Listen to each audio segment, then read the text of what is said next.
Hello,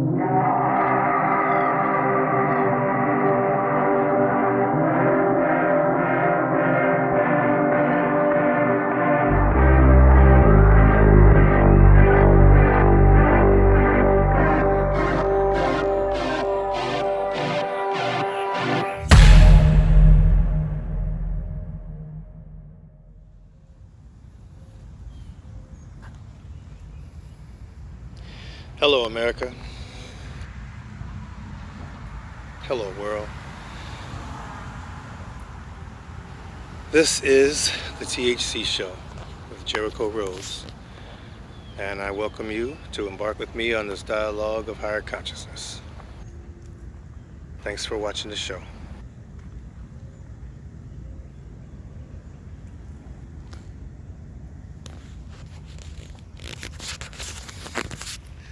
Hello. Good morning. Yeah, it's morning for me. Pretty early, as a matter of fact, and I'm at my favorite places in this city, what they call the Century Tree, right in front of the Manello Museum. Over there, I don't know if you can really see it through the foliage, but this tree is magnificent. I mean, wow, it's so huge. It's like a huge spider. I mean, it's so massive and extensive. The limbs are just going underground, coming back up. I mean, it literally is a monster, but she's so beautiful. Look at this. Look at this tree. I mean, come on. This is beautiful.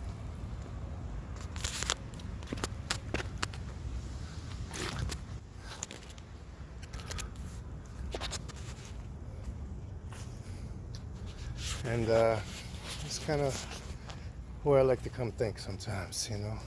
It's about a maybe 30-minute, 25-minute bike ride from the house, so I can make it here pretty quickly. And I like to come here and think. We come here, me and my beloved, we do yoga. We can do yoga under the tree. I mean, it's just a really calm place to come hang out, gather your thoughts. And so I decided to come here today and talk to you guys a little bit about some of the stuff that's going on in our country right now. I think that the whole COVID thing is one of those things that, you know, people are just going to have to educate themselves about and make up their own minds about, because the amount of disinformation out here is really at an all-time high in every field, on every subject. But, you know, the tools that allow us to be good, critical thinkers are being taken away from us. And many of them have been taken away from us. For example, the dumbing down of the public school system, you know. It used to be, 50, 60, 70 years ago, you actually had to learn how to do math. Now, hell, the average kid can't do simple long division without a calculator. I mean, it's really getting to be kind of scary what our public education system is becoming. And while I'm not here to bash America and its ills, I do think that it's okay and it's fair to point them out, especially if one has a solution or some kind of help for the resolution of the issue. So while money's being taken away from our education system and more prisons are being built every day to house criminals, and in a system that, whether you like this fact or not, does a lot towards forcing some people to make an easier transition into the criminal community because of the dire circumstances in many areas of our country, especially the inner cities, but definitely everywhere.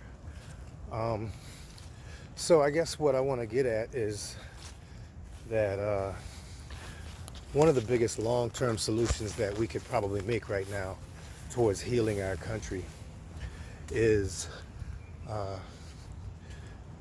putting a little bit more, if not a lot more, into our education system, into our teachers, making sure that our teachers have the tools necessary to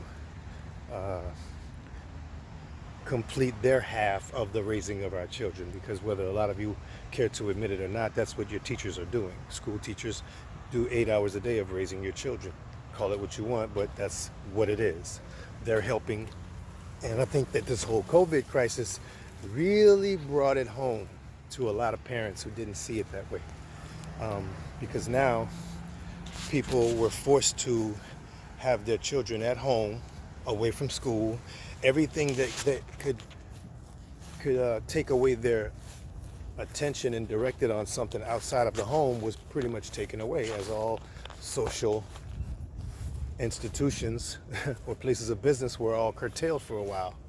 So with that occurring, it seems that a lot of parents are a lot more thankful for the institution of school, and should therefore be more thankful to teachers and more instrumental in teachers being treated fairly, and not letting elements in our government who would rather put tax dollars that come from all the people towards prisons and warfare. I think that we could put that towards making sure that our children are actually getting the half raising that they should be getting at school, which would be more information that is less race specific and more information that is more unifying and love specific. Because while many people may not care to acknowledge or even, consider school, public school at least, being a very divisive institution in our country, I would like to contend that our schools, as with many of our institutions, are rather racist in nature. And not only racist, but discriminate in different ways. And they institute, or they imbue our children with racist notions, sexist notions, different discriminatory notions that divide humanity, or at least in this country, rather than bring us together, make us love one another, make us care to assist one another. And while there is a historical background for these feelings, and it's very justified in some cases, I definitely believe that the evolution of humanity requires us all, on every side, to find a way to move past these divisive notions. It's a very delicate topic, racism, especially racism in America. This is one of the touchiest issues that one could possibly come close to talking about or thinking about having a discussion on in public and in a group of a lot of different people, especially a group that's mixed with all races and all genders and all, other forms of divisive notions that are used to keep us separated. If you got a room together full of people from all walks of life, and you started to have a dialogue about racism in this country, it's gonna you all know it's gonna get pretty heated, because this is a mechanism, if you will, and I'm gonna call it that because I see it as a tool, and I've always seen it as a tool of higher ups to control. And I'll talk about that in a second, but I see that that mechanism is going to come into play, and in that discussion amongst all those people, and it's going to more than likely, at least historically, not end well, not end in agreement, because the very nature of it makes it almost impossible to end an agreement because it makes us focus on the differences rather than the similarities in the human body of mankind. Now,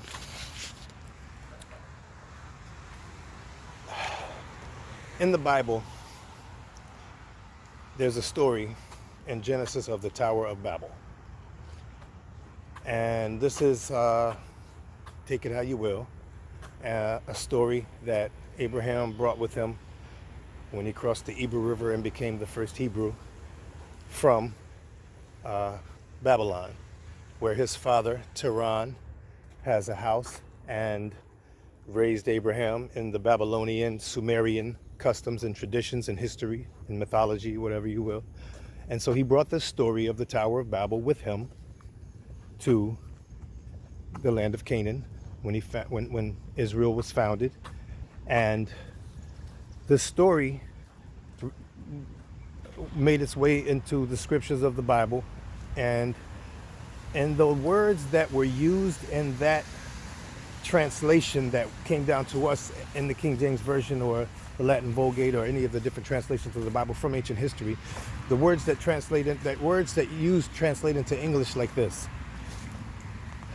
Because man, basically, this isn't verbatim, but I mean, I'm still describing a little commentary. Because man had become as one of us, they have become like us. Man has evolved into such a high consciousness that man can compete with us, the gods, the heavenly hosts, whoever is in the heavens making this statement in Genesis, but it's a plural statement saying that man has become as us, they are like us.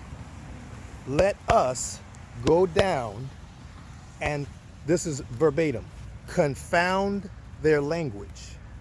Let us go down and confound their language. Now this is heavy. Because this, in my opinion, and in all of my research and study, and also my intuition and memories of the ancient past that I've had in various spiritual experiences, this holds true, that this happened, that before this incident of our language being confounded, humans were, I believe, at that time or before that time, telepathic and able to communicate without any speech. And because of that, there was a great cohesion amongst human beings. Imagine if every one of us could read each other's minds, could see each other's auras, could know how each other's feeling. You know, you could look at someone and know they're hurt and lend your light to heal them. Like, this is the kind of unity that humanity has experienced in the past, but has been stripped away from us genetically. And I think that I know that everyone's not going to go out and study and learn genetics so that they can really get how RNA interference technology and DNA splicing and different hybridization techniques are being used against us in order to keep us divided and cause a further chasm between the very elites and the lower people, if you will. So I'm just wanting to say that, I'm just wanting to point out that our language was confounding, meaning I believe that original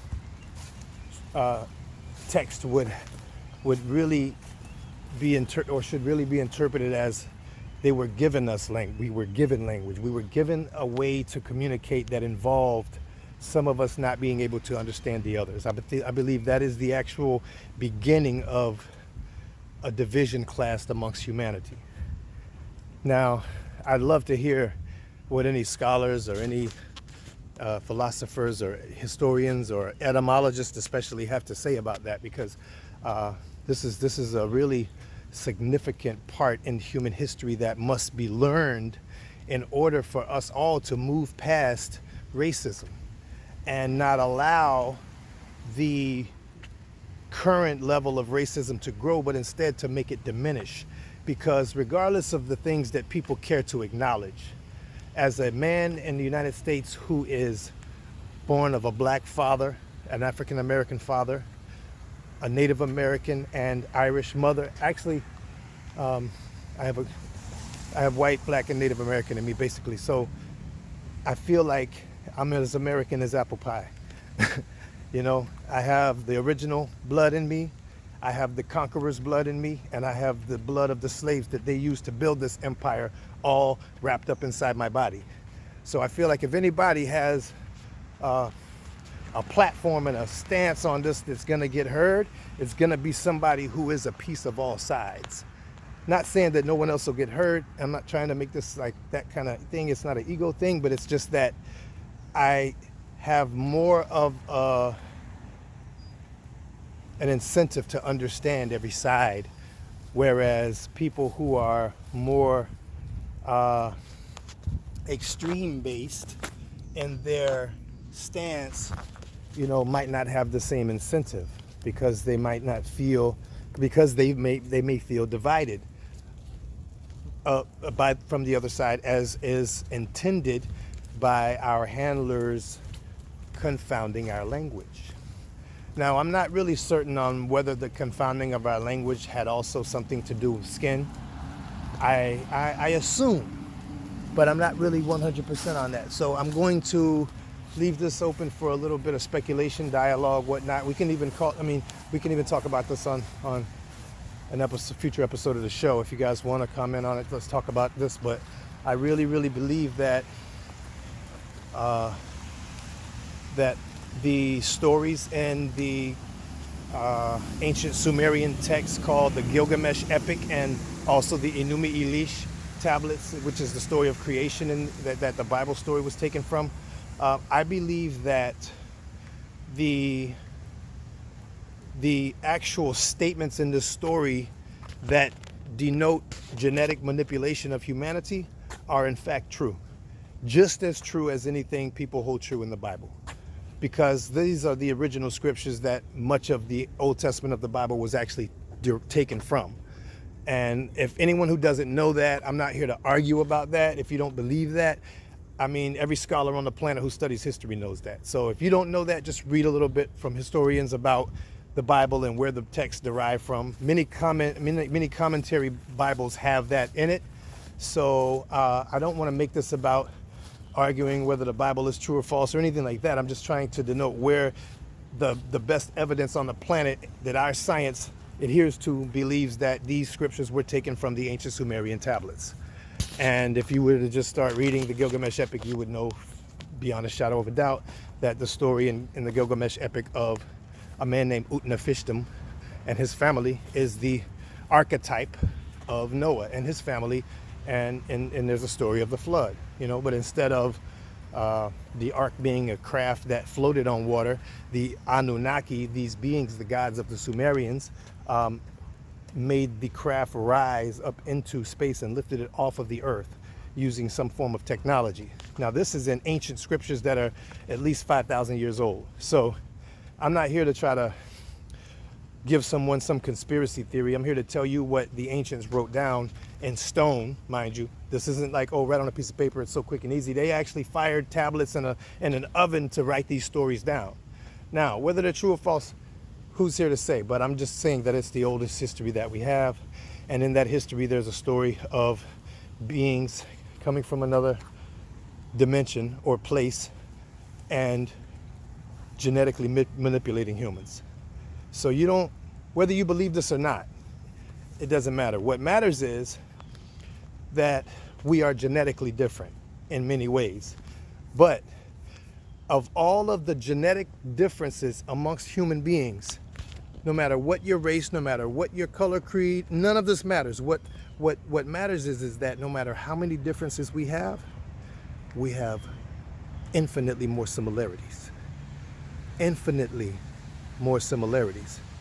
Because I don't care what you think your body is made of, what you think your skin is made of, what you think your blood is made of. What I do know is that you are made up of atoms of light energy. and that cannot be disputed. That is not a conspiracy theory. If you don't know that that is a fact, then what you need to do is pick up a book on quantum physics and understand what we know to be true about atoms of energy. What we know to be true about what an atom is. Because like I said, and earlier when I started the show, our Facebook, I'm sorry, I don't know where that came from, but our school books have been altered in their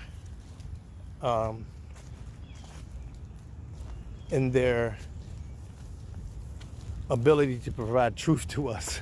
I don't know how to explain this, but I mean, I don't know the best way to word this, but you know, we have not been given the tools necessary to really understand how the mechanism of racism has been used to divide humanity and control humanity and make slaves of many of us, or most of us. This is, you know, not a victim stance I'm taking here. This is a very, very positive and judicious stance I'm taking here for humanity, not against any particular side, but for everyone. Because there is no way. See, this is what many people are not understanding in their extreme side taking on this race issue we're having. There is no way to win, and there is no way to. The only way that anyone can win here is if everyone wins here. There is no way other than everyone losing. Everyone has to win or everyone has to lose. There is no some people win and some people lose on this. Because here's the thing. Every one of us is the same light energy. We're the same consciousness. We're the same entity, just individualized. We're all God. Every scripture on the planet and every race and religion pretty much, you know, concurs that we're all God. We are all divine. We are all made of light. That means that the nicest, holiest, most loving, beautiful person on the planet is made of light, like sunlight, light energy. And the most hideous looking, the most disgusting, the most hateful, evil incarnate person on the planet is also made of light. Now, where in the spectrum do you want to vibrate? That's the question. Do you want to rise above the shackles that have been put on your mind and body and become the type of person who brightens up a room every time you come in, or brightens up a whole city when you drive through? Do you want to be that bright? Do you want to be somebody that when you walk in the room, everybody's aura feels you and everybody starts to vibrate low because you're that negative? Think about when you walk in a room, how you affect people. And maybe it'll give you a little bit of understanding about vibration and what your energy does to people. You are a wave, and you get to determine the frequency by what you think and the emotion you apply to it. And what we need to do right now as a country, what we need to do right now as a planet, is we need to realize that anger, jealousy, fear, any form of fear, you know, is not the answer to the humanity problem. It's not a one race problem. It's everyone's problem, because as many people may feel that because, you know, Europe not too long ago, not too many centuries ago, went on a conquering spree around the globe, and that empire still seems to be in play, transferred to the United States, and that the institution of racism has infiltrated the planet through this empire. It must be noted. It must be noted. It must be understood by everyone on the spectrum of color everywhere in the world that even that people who are perpetrating negative energy have negative karma to answer to for that negative energy. So when people participate in, whether they do it with intention or not, Sometimes when you participate in negative negative policies of behavior and of thought and of treatment of others, when you participate in hate, when you participate in racism, then you are a victim too, because you're hurting yourself. And there's no way around karma. There's no way around doing what you know is negative, benefiting off of someone else's pain and suffering in any way when you know that you are benefiting from it, especially. But even if you are benefiting from it unintentionally, the karma is still yours. The same way karma from your great-grandparents and things that different ancestors did can be served down to the 7th generation, karma from a collective that you are a part of can also be suffered by you in the future. You can't run from it. All you can do is try to recognize it, atone for it. I mean, do everything that you can to make up for any harm that you've done to anyone in your entire life. And then after that, move forward in love, and only in love. This is how you find the path to ascension. First, you have to stop moving down, and you can't be stagnant. You have to start moving this way. So I would like to invite people in America, black, white, Native American, everything in between, Latino, Asian, the whole country, no matter what your race is, no matter what your gender is, no matter what unit of division you may use to delineate your individuality from the rest of us, or the group that you're in towards the rest of us. We want you to know that that is not anywhere near as powerful as the similarities that make you one of us, one of me. I want you to take a really good look at my face. And I know that we look different, but guess what? We have so much more in common than we could ever have in contrast. So making yourself my friend and understanding that I'm just like you, and figuring out how we can all assist each other with evolving into a higher state of humanity is the only way any of us can win. Because if one of us is suffering, then all of us is suffering, because we are all the same entity, the same being. We are all God. We are all consciousness. Now, doesn't matter what your religion is. When you get to the root of your religion, what you're going to find is that that religion was founded on the premise that we are all one being, and that is God. I'm not here to argue that. I don't want to go. That's a whole nother show. I'm pretty sure I've expounded on that on another episode of the THC Show. So if you go watch them all, I'm sure you'll get my thoughts on that. But what I'm getting at is that we're all one, no matter what language you speak. And the faster that more of us can learn that fact, learn it experientially. And there's ways to do that. That's what shamans are for. The more of us that learn experientially that we are all one, the faster we will connect with the other life, wildlife, plant life on this planet, realize that we are all one unit, and that we should all be in cohesion, and that the only species on this planet that is out of whack with it is humanity. See this tree? You see all this grass? You see all these trees? All the animals that abound around here, they all have an inner knowing that we are all one, and that we are all in it together. And even animals that get eaten, if asked properly, their spirit might actually lie down for you and allow you to give you food if that's what you require to live.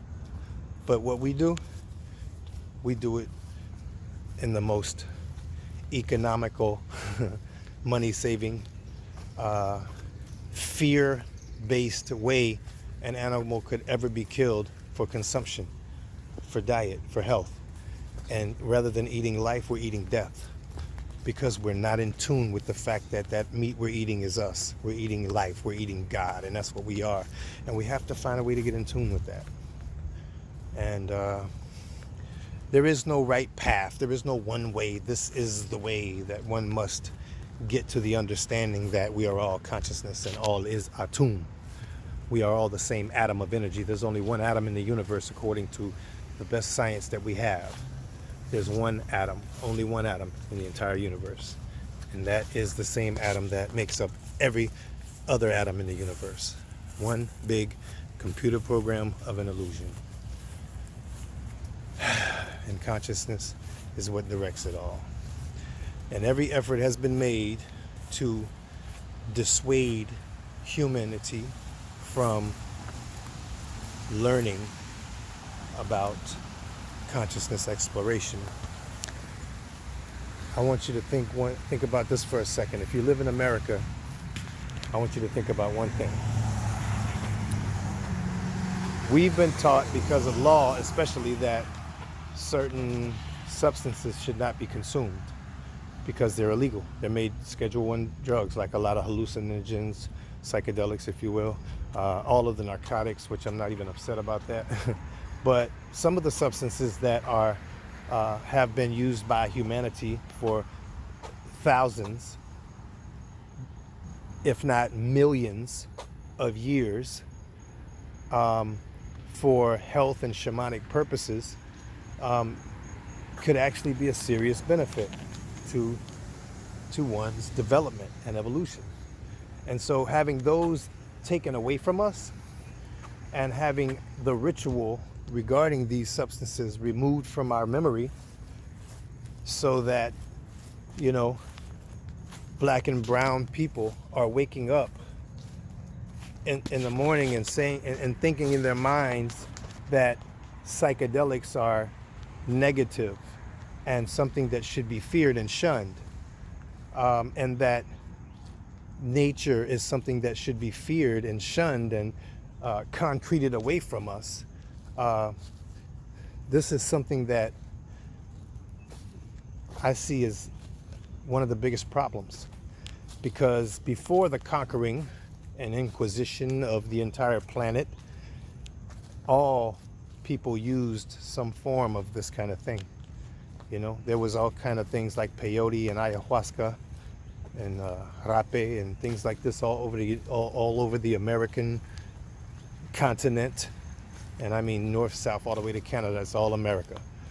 And then, you know, there was so many other things around the world that people used, like Amanita muscaria in Siberia and around Asia. There was Soma in India and Pakistan and Saudi Arabia. And there was Iboga in Africa, among other things, you know. So the bottom line, and there's Changa in Australia. I mean, there's so many different, very powerful psychedelics that were used by different brown, black, red, yellow people, and white too. Mushrooms, especially up in Europe. I mean, this is not a systemic protocol that targets any one particular color. Everyone had indigenous medicine men and women, shamans on this planet who were in tune with nature and how to use nature to benefit humans, while at the same time being one with nature and not harming it. Every continent, every race, every species, everyone in the species had this capability before a certain period in our history where this type of knowledge and tradition was eradicated as best as possible from humanity. But it couldn't possibly be wiped out altogether, because people are smart enough to go underground with knowledge, and that's what Freemasonry is all about in groups like that. But right now there's a revival of the archaic, as Terence McKenna so eloquently put it, and this Revival of the archaic is requiring us to take a really deep, hard look at ourselves, at our drug policies, at our cultural boundaries, and our all of our divisive, mechanisms in place to keep us separated. We need to take a really, really deep, hard look at this and remember who we are. Remember our past. Remember that before that Inquisition that tore us all apart and tore our memories of all of our ancient traditions and the ways of our ancestors from our memory. Before that, black man, you were eating mushrooms and doing iboga in Africa. And hey, Latinos, all up and down the Americas, Native Americans, all up and down the Americans, Mexicans, you were using rapé, ayahuasca, peyote. These are substances that were allowing us to connect to the gods. People in Russia and in Siberia and China, they were, your ancestors were eating before the Inquisition and before the rise of the white man. Your people, your ancestors were consuming Amanita muscaria mushrooms. They were drinking reindeer pee after reindeers ate these Amanita muscaria mushrooms to connect with your gods. So don't think that these are white people drugs, because Terrence McKenna's been one of the loudest voices, yelling about it. It's not a white people thing.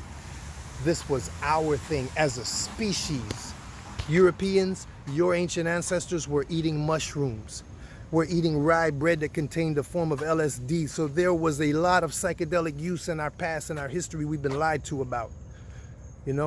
Africans, Native Americans, Latinos, whites, Asians, Europeans, everybody on this planet has a history of medicine men and women who knew how to use entheogens to assist in psychological ways and health ways, and to do it all without harming nature.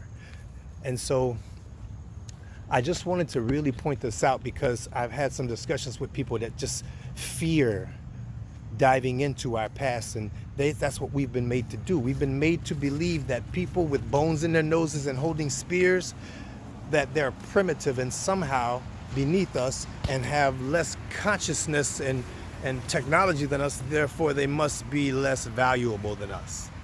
And I'm here to contend a contrasting opinion, because I can tell you one thing. These people did not last as long as they did on this planet without all of the things that we might call luxuries. They didn't do that unhappily. They did it. They did the same thing that humans are doing today. We find a way. But finding a way that makes the earth love you rather than hate you, I think is a much better fork in the road that we need to take, rather than the destructive path that we're on.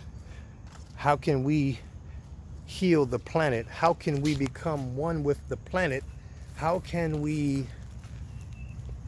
live on this planet without harming it, when we can't even not harm ourselves? Imagine if there was some galactic federation of species in this universe that wanted humanity to become a part of that organization. What would they say about us when they came to analyze us and see if we were fit to join this union of light beings that has gathered in the name of positive evolution for all? What would they say if they looked at humanity? They would look at humanity and they would say, whoa, I don't think they're ready for us. Like, damn, they're killing each other. Look at what they're doing to their planet. Oh my God. I mean, are they suicidal? I think they're crazy. I think we might need to go down and help them out, because I don't think they get it. What kind of species is this that's destroying their home, the place that they live, the air that they breathe, the water that they drink is all being polluted by toxins in the name of greed? this is not behavior that would be honored as normal and sane by any form of psychoanalysis. Anyone watching a human being burn his house down, shit in his drinking water, and go out of every window shooting at his neighbors and, pouring concrete and grass and chopping trees down for no reason. Anyone seeing a human being doing that to their home would think that this guy's a lunatic. No pun intended. And maybe think he's a little crazy, and would probably make sure that he's in a mental institution stat. Or is it just me? So I want you to take a really good hard look at how we as a species are that guy. We're that guy or that girl. We're that human being that's tearing up our planet.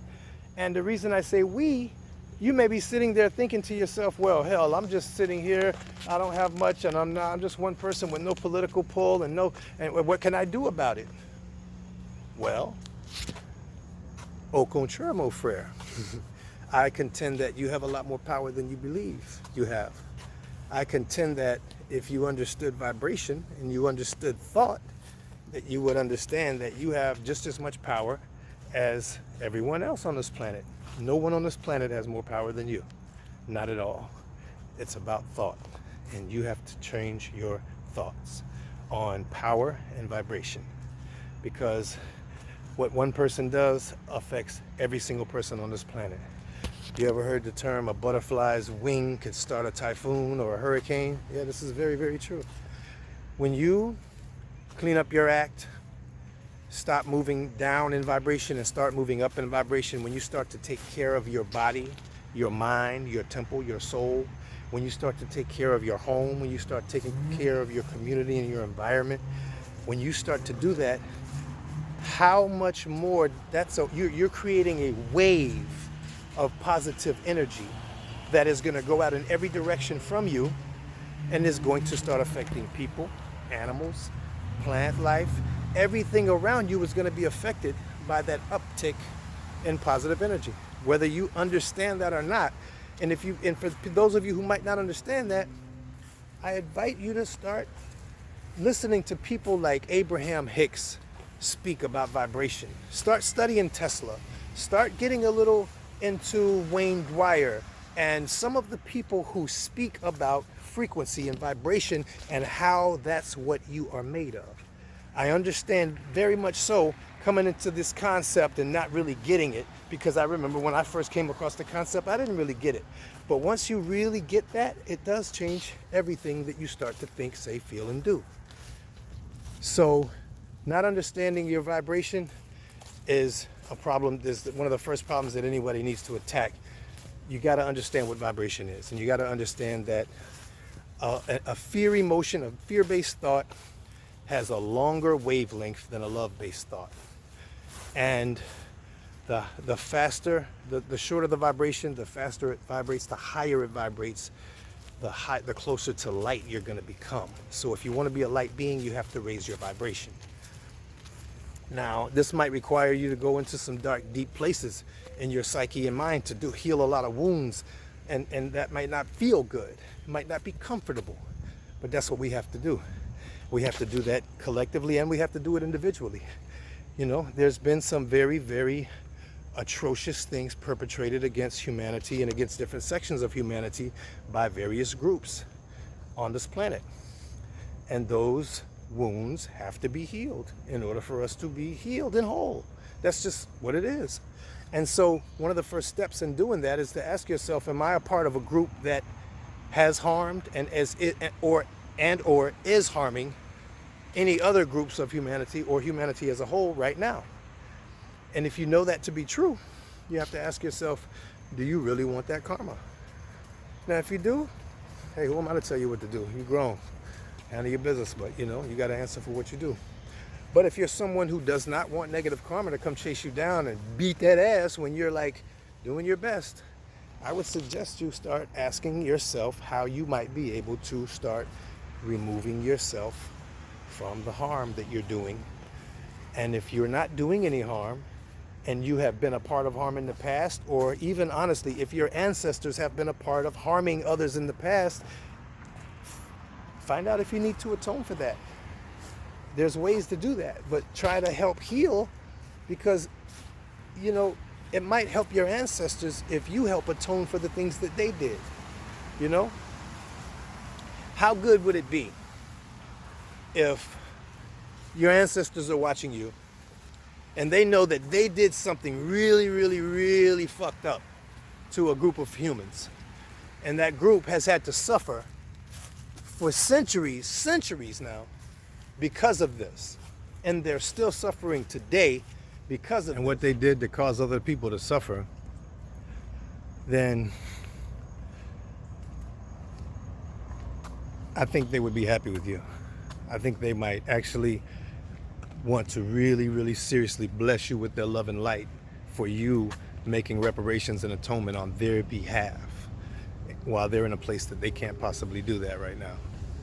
You are manifested on the physical plane, and you are the embodiment of your ancestors. So therefore, all of their karma is your karma, whether you understand that or not. Because I remember a time when I did not understand that. I didn't understand how I could assume the karma of my ancestors. I read this in the Bible when I was a child, that a curse could be handed down, that karma could be handed down to the 7th generation. And I remember reading that as a child and never really understanding what that meant. But I get it now. And I'm trying to, as best as I can, explain to people who might not know that and understand that this is something that really, really, really requires attention.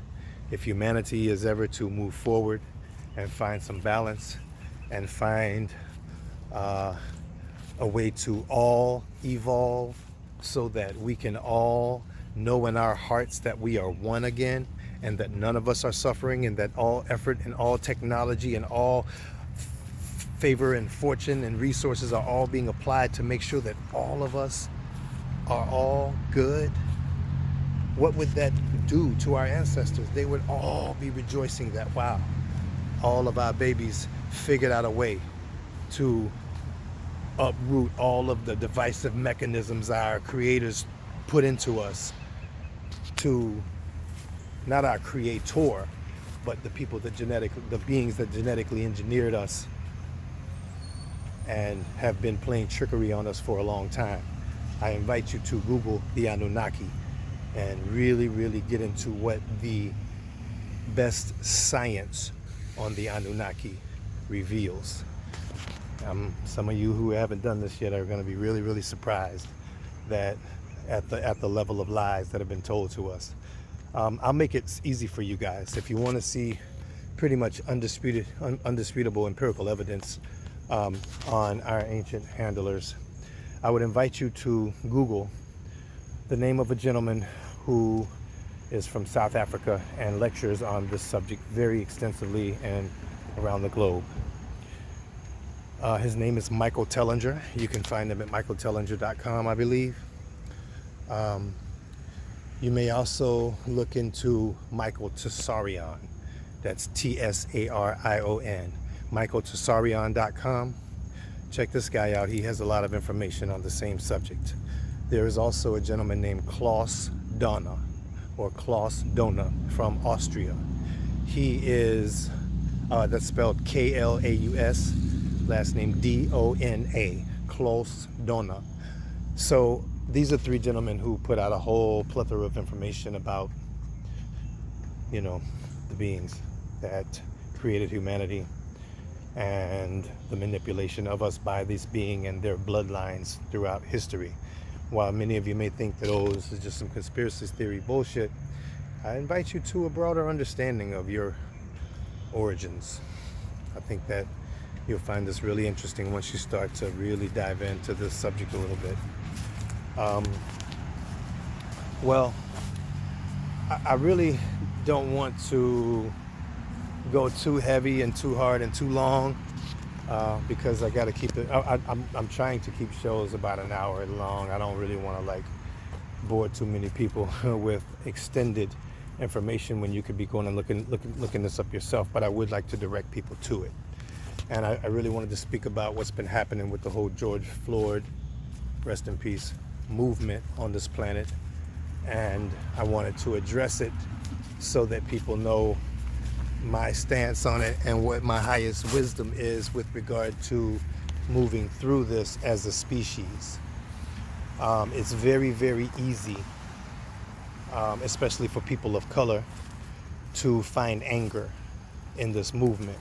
And it would, by all accounts, be justified anger at the treatment of people of color in this country since its inception.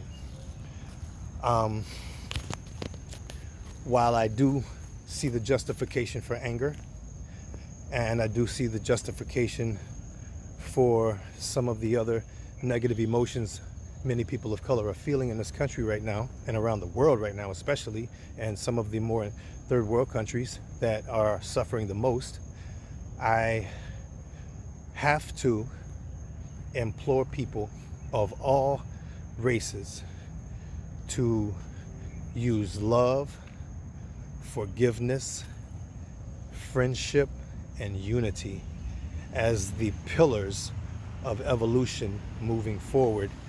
And I believe those are the only elements of any foundation that would bring true unity amongst all races on this planet, amongst all countries on this planet. We are all one people. And the sooner we are all able to have that understanding, the sooner true peace will come to this planet. The sooner true freedom will come to this planet. Freedom from all of the ills that are plaguing our planet today, especially the ones that are human based, and most of them are, almost all of them are. So I implore you guys, I beg you guys to please reach down deep into your hearts to find out how you might become love and become forgiveness, not only of your perceived enemy, but of yourself. Forgive yourself for, first of all, succumbing to the divisive mechanisms that were implanted in all of us. Forgive yourself for allowing that to occur. And now that you've forgiven yourself for allowing that to occur, I ask you to forgive other people for being human too, and for allowing such operating systems to be installed on them. And while we all probably fought it as a child, you know, it's designed so that by age 4, 5, 6, 7 years old, you've become so attached to certain things that it makes it very difficult to fight against the system that is being installed on you. I think that I was fortunate to be one of the people who broke away from that operating system and was able to install an operating system that was more tolerant, and maybe you could call it Love 101. But I've been in the process of eradicating the cultural operating system that was installed on me, American Culture 101, you know.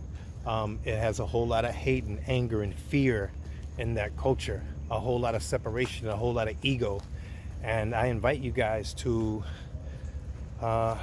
learn how to do the same. And if you don't have any direction on that, I mean, that's what I'm here for, to give you my best knowledge and wisdom and the resources that help me step out of the deep, dark pit that I spent a great deal of my life in. And I really, really have nothing but love in my heart and happiness and joy in my heart right now for the new life that changing my mind is creating for me. I honestly have never been this happy in my life. I've never been so at peace in my life.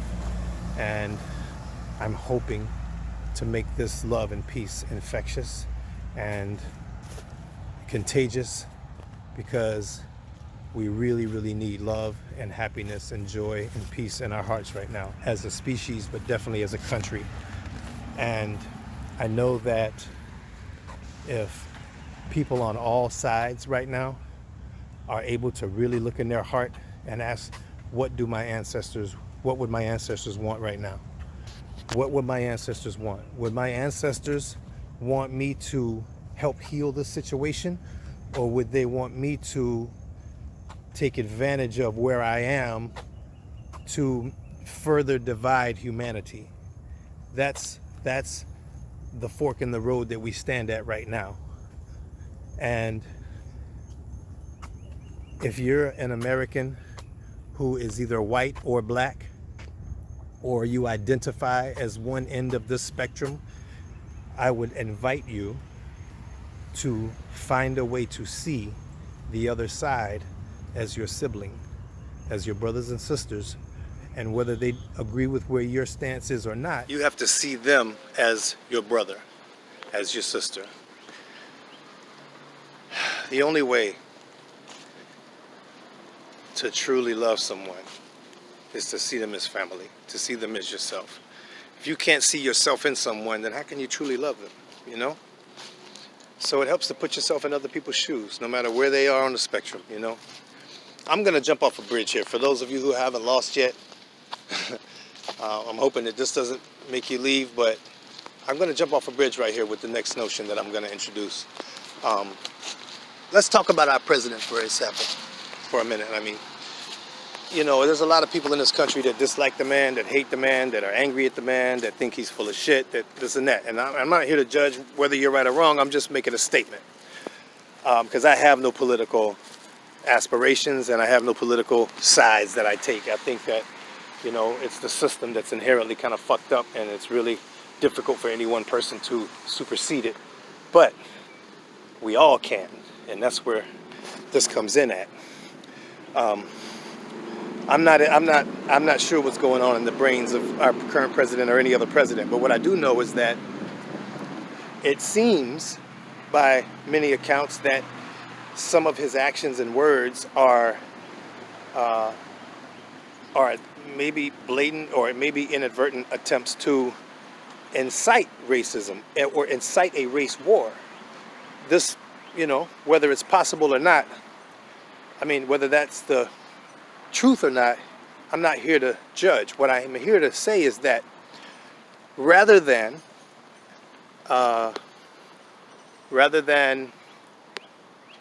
direct hate, anger, resentment, jealousy, whatever emotion you may be directing at this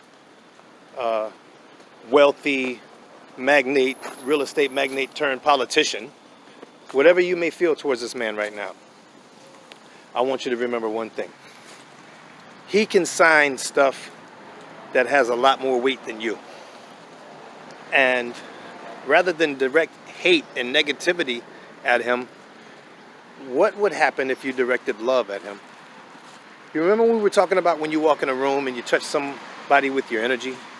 Have you ever seen somebody walk in a room and they're so happy and you were feeling shitty, but their happiness, their very state of being happy caused you to raise in vibration? Have you ever had this occur? I know you have. Everyone has. Maybe you didn't pay attention, but I want you to really think about that. Now, if someone else's energy can do that to you, what can your energy do to someone else? What can your energy do to the President of the United States? What if there were 300 million people in this country all focusing love and forgiveness and gratitude for all that we have here at our current president? What if we all directed a vision? We all saw him. We all visualized him sitting in the Oval Office in his chair by himself, nobody in the room, saying the words, "I vow to step up my game and give my best to the American people.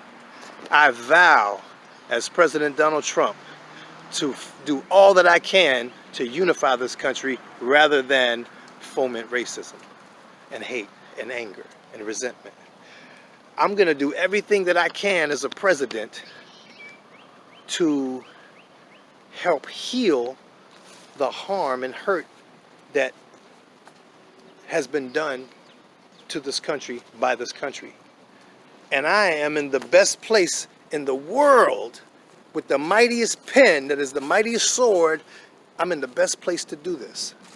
So I'm going to come up with some legislation that's going to help with balancing this thing out so that forgiveness can be had, so that retribution can be made, so that atonement is sought rather than revenge and